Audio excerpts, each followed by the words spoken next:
السلام علیکم۔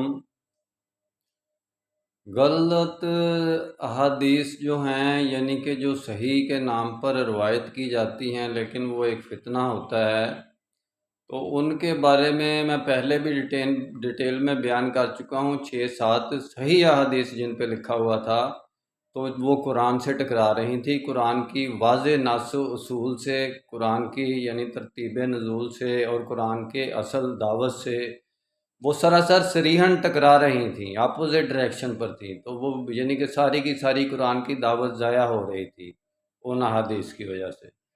تو میں نے ڈنکے کی چوٹ پر پوری دنیا کو یعنی کہ بتایا کہ بھئی یہ صحیح لکھا ہوا ہے لیکن یہ صحیح نہیں ہے، یہ غلط احادیث ہیں۔ ایک تو ہوتا ہے نا کمزور احادیث، ضعیف احادیث، میں کہتا ہوں، میں سیدھا ہی کہتا ہوں کہ غلط احادیث ہیں، کہ یہ یعنی کہ فتنہ کے طور پر یہ داخل کی گئی ہیں علم حدیث کے اندر۔ تو ان میں سے یہ بھی ایک حدیث ہے کہ آپ صلی اللہ علیہ وسلم نے فرمایا، محمد رسول اللہ صلی اللہ علیہ وسلم نے، کہ میں 2 چیزیں چھوڑ کے جا رہا ہوں، ایک قرآن اور ایک میری اطرت، ایک یعنی کہ میری اہل بیت۔ تو بھئی کیا محمد رسول اللہ صلی اللہ علیہ وسلم کے پاس ناقص علم تھا کہ ان کو پتہ نہیں تھا کہ اہل بیت شہید ہو جانے ہیں، اطرت باقی نہیں رہنی، اور ان سے لوگ کیسے فیض حاصل کریں گے؟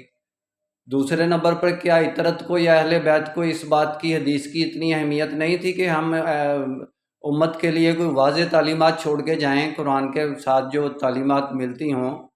تو ثقلین کا لفظ آیا، ثقلین کا لفظ تو سنت کے لیے بھی نہیں آیا، یعنی قرآن کے ساتھ ایسا وزنی چیز کہ جو قرآن سے بھی وزنی ہو اور ثقلین ہو، تو وہ 2 چیزیں چھوڑ کر جا رہا ہوں، ثقلین۔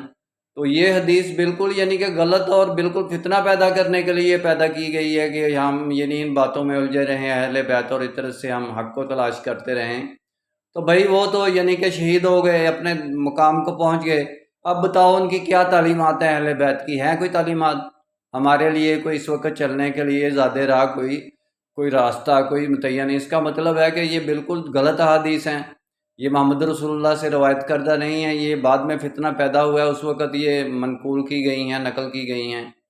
میرا کام اسلامک ورلڈ کی امن اور یونائٹی کا ہے، انشاءاللہ ڈیٹیل میں بات پھر ہوگی۔ نسبت، وحدت، خدمت، خیر کے ساتھ، اللہ حافظ۔